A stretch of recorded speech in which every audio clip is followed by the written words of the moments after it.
आसाम पे चर्चा हो रही है, हुँ। क्योंकि वहां के मुख्यमंत्री जो है भ्रष्टाचार में वो इतने डूबे हैं कि सिर्फ उनके कुछ बाल वाल दिख रहे हैं, बाकी पूरा डूब चुके हैं वो पानी में। सर्वे सर्वा नरेंद्र मोदी जी के पास सबसे बड़ा हथियार है तो वो उनकी चुप्पी है, वो उनका मौन है। वो किसी चीज पे नहीं बोल रहे। हेमंत बिश्व शर्मा का किताब बनाई थी भारतीय जनता पार्टी ने 2015 के चुनाव में, और उस पुस्तिका को लॉन्च किया गया था।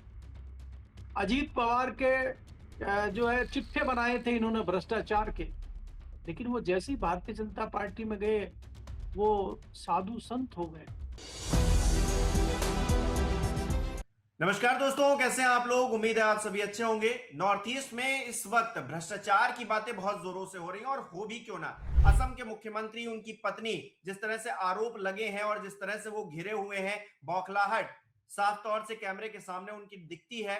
चर्चा क्यों नहीं होगी। और अब तो अरुणाचल प्रदेश के जो मुख्यमंत्री हैं उन पर भी सीबीआई का शिकंजा कसेगा। रडार पर वो आ गए हैं, क्योंकि सुप्रीम कोर्ट ने कहा है कि भाई इनके भ्रष्टाचार की पोल खोलिए। तो भारतीय जनता पार्टी के सबसे बड़े नेता प्रधानमंत्री नरेंद्र मोदी, जो कहते हैं ना खाऊंगा ना खाने दूंगा, उनके राज में उन्हीं के मुख्यमंत्री भ्रष्टाचार में संलिप्त हैं, कुछ क्यों नहीं बोल रहे हैं। ट्रंप जब बयान देते हैं तब भी नहीं बोलते। पाकिस्तान कहता है कि भाई हम आप पर हमला कर देंगे, तब भी कुछ नहीं बोलते हैं। और अब जब मुख्यमंत्री इस तरह के निकल रहे हैं, उन पर भी खामोशी क्यों है प्रधानमंत्री की, ये देश जानना चाहता है। इसको लेकर चर्चा करेंगे। केपी मलिक जी बृहस्पतिवार हमारे साथ जुड़े। सर, बहुत बहुत स्वागत है आपका। धन्यवाद हिमांशु जी, आपका और आपके दर्शकों का। सर, नॉर्थ ईस्ट में इस वक्त असम में चूंकि इलेक्शन हो रहा है, तो वहां पर सियासी सरगर्मी तेज है। हिमंता बिश्वा शर्मा और उनकी पत्नी पर गंभीर भ्रष्टाचार के तमाम आरोप लगाए गए हैं। इस बीच हमने देखा सुप्रीम कोर्ट ने अरुणाचल प्रदेश के जो मुख्यमंत्री हैं पेमा खांडू, उन पर भी जो है सीबीआई की जो है निगाह रख दी है, और सीबीआई अब उनके भ्रष्टाचार की भी जांच करेगी। तो ये नॉर्थ ईस्ट में पहली बात हो क्या रहा है, और भारतीय जनता पार्टी के जो सबसे बड़े लीडर हैं मोदी जी, वो तो कहते थे ना खाऊंगा ना खाने दूंगा, लेकिन इनके मुख्यमंत्री तो खा भी रहे हैं और खिला भी रहे हैं जमकर, जनता को चूस रहे हैं। लेकिन मोदी जी खामोश बैठे हुए हैं, क्यों भाई?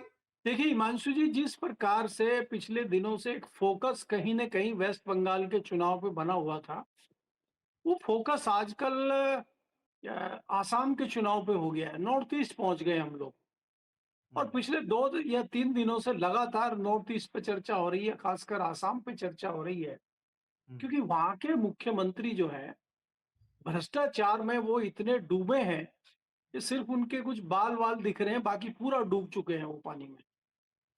भ्रष्टाचार की जो कीचड़ है उसमें वो इतना डूब गए हैं कि वहां कमल बहुत बढ़िया खिल रहा है 10 साल से। तो हम्म। क्या इस कमल को दोबारा खिलाने के लिए और कीचड़ चाहिए, और डूबना पड़ेगा?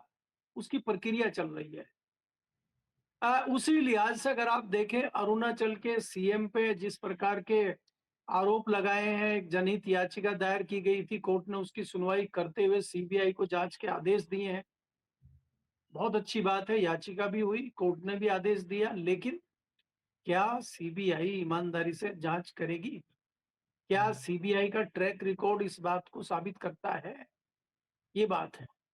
दूसरी बात ये है कि अगर आप पिछले 24 के बाद देखें, वैसे तो शुरू से ही है कि मोदी जी ने आज तक कोई एक प्रेस कॉन्फ्रेंस की नहीं है।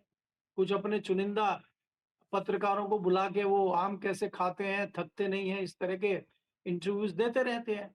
लेकिन आज तक उन्होंने अपना मुंह नहीं खोला है। और पिछले 24 के बाद तो जब वो तीसरी बार प्रधानमंत्री बने हैं, उन्होंने मौन धारण किया हुआ है और अपना हथियार बना लिया है चुप्पी को। आज अगर भारतीय जनता पार्टी के सर्वे सर्वा नरेंद्र मोदी जी के पास सबसे बड़ा हथियार है तो वो उनकी चुप्पी है, वो उनका मौन है।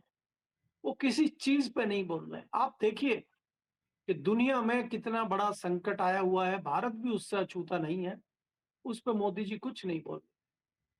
5 राज्यों में चुनाव चल रहा है, मोदी जी जाके चुनावी रैलियों को संबोधित कर रहे हैं और वहां लोगों को बता रहे हैं। जैसे आप बंगाल की बात करते हैं, मैं तो शायद पिछले जन्म में बंगाली था, और नहीं था तो शायद अगली बार हो जाऊंगा, क्योंकि मेरा जन्म तो यहीं से होगा। इस तरह के जुमले उनके पिछले 10-12 साल से चल रहे हैं, लोग सुन रहे हैं। जिस तरह के भ्रष्टाचार की बात आप कर रहे हैं, या हेमंत बिश्व शर्मा की आप बात करते हैं, हेमंत बिश्व शर्मा का किताब बनाई थी भारतीय जनता पार्टी ने 2015 के चुनाव में और उस पुस्तिका को लॉन्च किया गया था। अजीत पवार के जो है चिट्ठे बनाए थे इन्होंने भ्रष्टाचार के, लेकिन वो जैसे ही भारतीय जनता पार्टी में गए, वो साधु संत हो गए। बिल्कुल धुले हुए उजले वस्त्र उनके ऊपर आ गए और वो भ्रष्टाचार की सारी चादर उनकी जो है, वो जो मैली चादर थी वो सफेद चकाचक हो गई। आज कांग्रेस ने भारतीय जनता पार्टी का जो हथियार था, उसी हथियार को ले लिया है और भारतीय जनता पार्टी को उसी हथियार से कांग्रेस दौड़ा रही है। अब अगर आप देखें, चाहे वो पश्चिम बंगाल हो, चाहे वो आसाम हो, आप राहुल गांधी के बयान अगर सुने या कांग्रेस के दूसरे नेताओं के बयान सुने, वो इनको इनके क्षेत्र में जाके चुनौती दे रहे हैं और वो सिर्फ भ्रष्टाचार की बात कर रहे हैं। वो विकास की बात, वो घुसपैठ की बात, वो हिंदू मुस्लिम की बात, वो दूसरी बात कर ही नहीं रहे। वो भारतीय जनता पार्टी के भ्रष्टाचार की बात कर रहे हैं, वो सीएम की बात कर रहे हैं कि सीएम कितना भ्रष्टाचार में डूबे हुए हैं। हालांकि जब वो कांग्रेस में थे तब उन्होंने कभी भ्रष्टाचार की बात नहीं की। बात ये भी है, लेकिन आज वो उन्हीं की पोल पट्टी खोल रहे हैं। जो भारतीय जनता पार्टी का भी पैटर्न यही था कि भारतीय जनता पार्टी को भ्रष्टाचारी तब तक दिखाई हेमंत बिस्वा दे रहे थे जब तक वो कांग्रेस में थे। जैसे ही भाजपा में आए तो वो भ्रष्टाचारी नहीं रहे। तो वापस भ्रष्टाचारी बनाने के लिए कांग्रेस ने कमर कसी है और उनको भ्रष्टाचारी बनाया जा रहा है। उसी के तहत आपने देखा कि पवन खेड़ा ने, जो भारतीय कांग्रेस के प्रवक्ता हैं, उन्होंने पुराना सारा चिट्ठा हेमंत बिश्व शर्मा का, उनकी पत्नी का और उनके परिवार की कहाँ-कहाँ संपत्ति है, डिटेल में रखा कि उनके 3 पासपोर्ट हैं और 2 पासपोर्ट तो मुस्लिम देशों में हैं। सारा दिन राग अलापते हैं आप मुस्लिमों के खिलाफ और मुस्लिम देश में जाके आप पासपोर्ट बनाए हैं। हालाँकि ये जाँच का विषय है कि वो जो पासपोर्ट हैं, वो असली हैं कि नकली हैं, इसकी जाँच होनी चाहिए। लेकिन भारतीय जनता पार्टी को घेरने के लिए कांग्रेस का हथियार बहुत बढ़िया है। अगर हम कल्पना करें कि वो जाँच में पासपोर्ट फर्जी पाए जाएँ, लेकिन यहाँ तो खेल हो गया 2 दिन में। आज एफआईआर भी हो गई है। पुलिस जो है, आसाम पुलिस जो है वो पवन खेड़ा के घर पे भी घूम रही है, उनको ढूंढ भी रही है। लेकिन परसों सुबह को चुनाव है, तो रायता तो फैल चुका है। तो क्या रायता इसी तरह से फैलाना भारतीय जनता पार्टी से कांग्रेस ने भी सीख लिया है कि बाद में जांच होती रहेगी, भी पहले रायता फैला दो। तो इसी पैटर्न पे चुनाव होंगे, इसी पैटर्न पे चुनाव होंगे आने वाले उत्तर प्रदेश में भी। आप ये देखिए कि जिस प्रकार से 193 सांसदों ने चिट्ठी लिख के दी थी, अविश्वास प्रस्ताव चुनाव आयुक्त के खिलाफ लाया गया था, एकाएक वो प्रस्ताव खारिज कर दिया दोनों सदनों ने।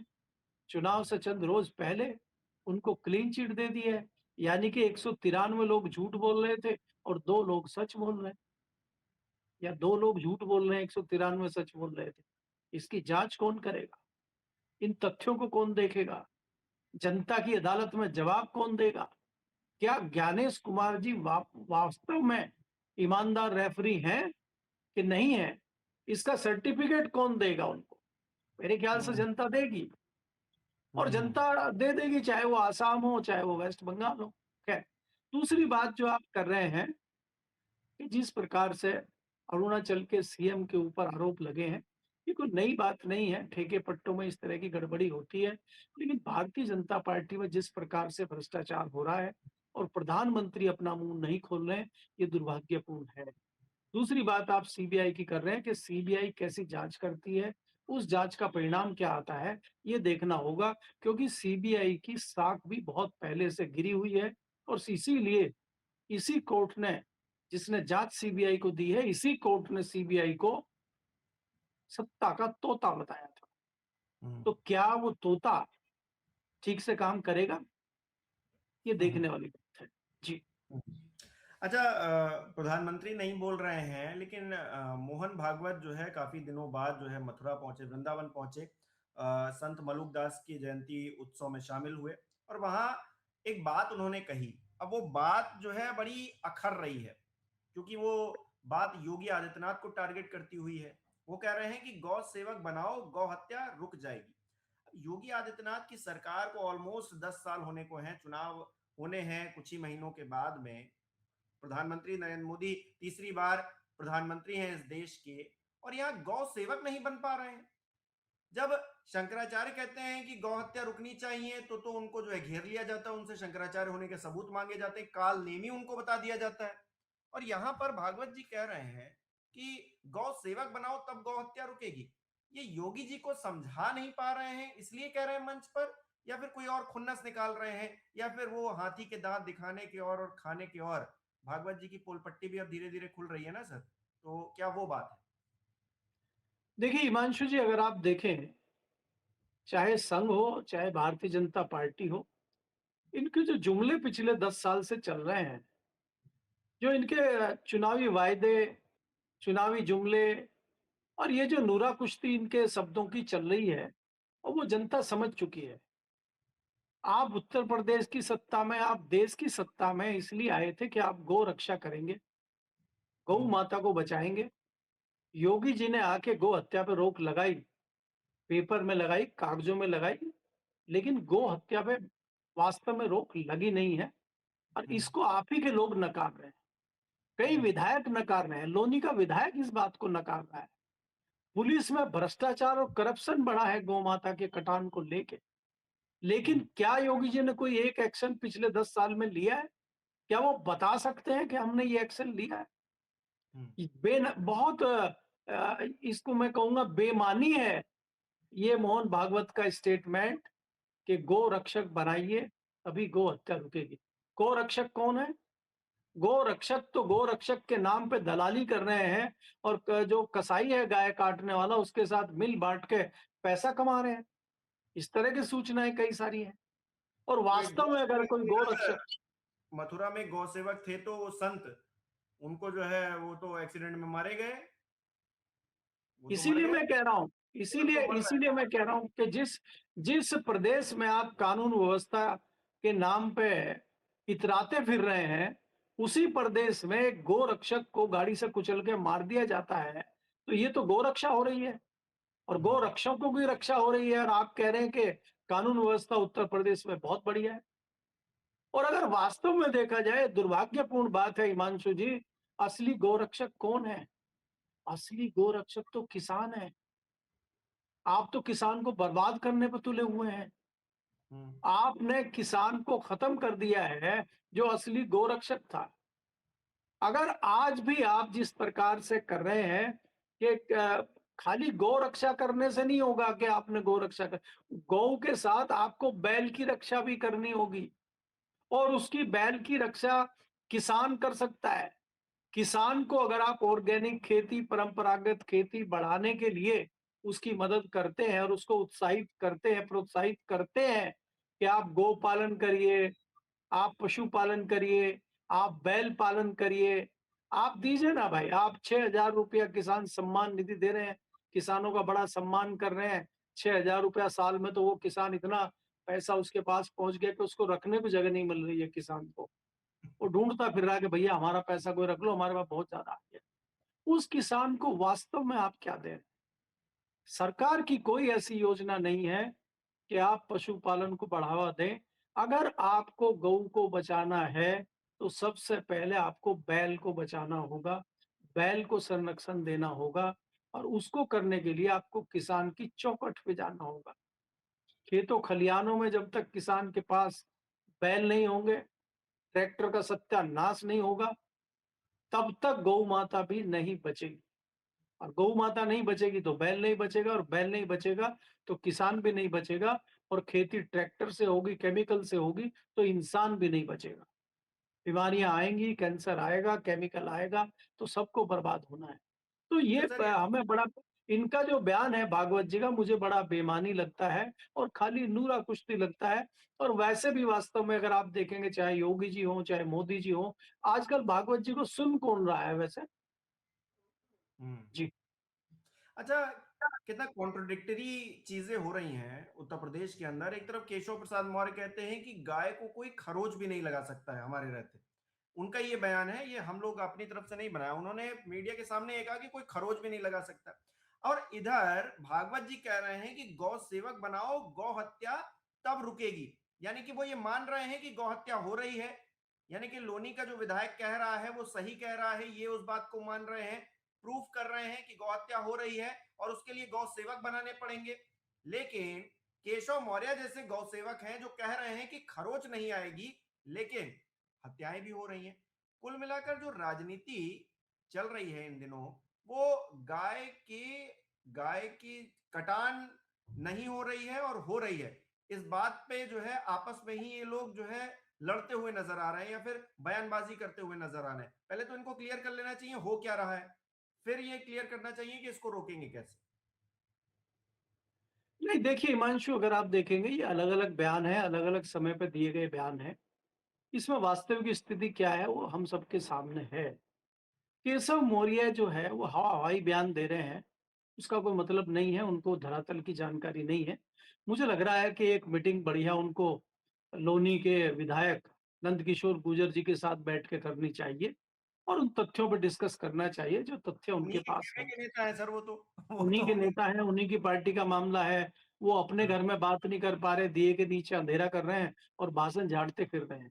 मैं हाँ, इसीलिए आपको कह रहा हूँ कि जो हवाई हवाई भाषण चल रहे थे इनके, वो अब समाप्त हो चुके हैं, जनता भी समझ चुकी है, लोग भी समझ चुके हैं। मोहन भागवत जी के बयान को कौन सीरियस ले रहा है, कौन लोग गौण सेवक बनने के लिए आ रहे हैं, ये अभी देखना होगा। जिस बिल्कुल। प्रकार से भारतीय जनता पार्टी से मोहभंग लोगों का हो रहा है, तभी तो आप यूजीसी लेके आते हैं। अगर हम्म, आपकी पार्टी से लोगों का मोह भंग नहीं हो रहा होता, गौ सेवकों का, गो पालकों का मोह भंग नहीं हो रहा होता, तो आप यूजीसी क्यों लाते? तो यूजीसी का जो सगुफा आपने छोड़ा है, उस सगुफा आपके गले में डल गया है। उस सगुफे से कैसे निकलेंगे?